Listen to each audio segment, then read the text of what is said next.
Assalamualaikum warahmatullahi wabarakatuh. Perkenalkan, kami dari kelompok A5 yang beranggotakan Gazian, Fikri, Devani, dan Bunga akan memaparkan model machine learning untuk mengklasifikasikan jenis cuaca menggunakan metode chart. Namun sebelumnya, kita perlu kenalan dengan metode chart yang akan kita gunakan dalam memprediksi jenis cuaca yang akan kita klasifikasikan.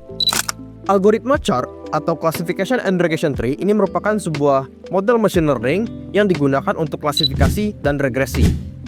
Nah, seperti namanya, tree yang artinya pohon, struktur dari algoritma ini berbentuk seperti akar pohon yang membagi data secara biner sehingga menghasilkan keputusan yang mudah dipahami. Untuk dataset yang kami gunakan adalah dataset weather type classification, di mana dataset ini kami ambil dari Kaggle yang berisikan berbagai macam kolom. Di antaranya itu ada humidity, wind speed, precipitation, cloud cover, atmospheric pressure, UV index, season, visibility, location, dan weather type. Nah, yang dimana weather type di sini akan digunakan sebagai variable target atau label, dan kolom-kolom lainnya akan digunakan sebagai variable input. Kemudian nanti akan didapati faktor apa saja yang mempengaruhi jenis cuaca ini.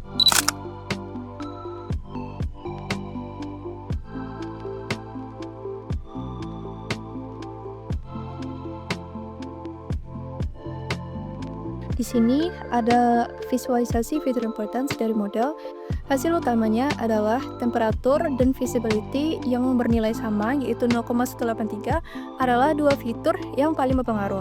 Artinya, perubahan suhu dan jarak pandang sangat menentukan hasil prediksi model dibandingkan fitur lainnya.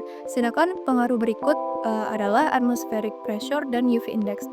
Lalu ada juga faktor lain seperti wind speed, season, dan lainnya, itu lebih berkontribusi lebih kecil. Jadi simpulan hasilnya adalah model lebih banyak mengandalkan suhu dan jarak pandang untuk membedakan kondisi cuaca dan kemudian diperkuat oleh tekanan udara dan indeks UV sebagai penentu tambahan. Confession metric menunjukkan perbandingan antara kelas sebenarnya dengan kelas hasil prediksi model. Dari tabel ini, dapat dilihat bahwa prediksi untuk kelas Sandi memiliki nilai recall yang sangat tinggi, yaitu sekitar 92,36%, yang berarti sebagian besar data Sandi berhasil dikenali dengan benar. Kesalahan yang cukup sering terjadi adalah pertukaran prediksi antara rainy dan sunny serta antara snowy dengan rainy dan cloudy.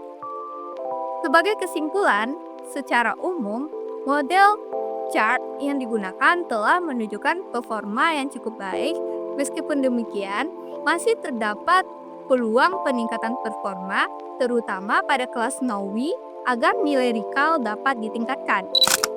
Kelebihan dari model ini adalah yang pertama itu adalah transparan dan mudah dipahami.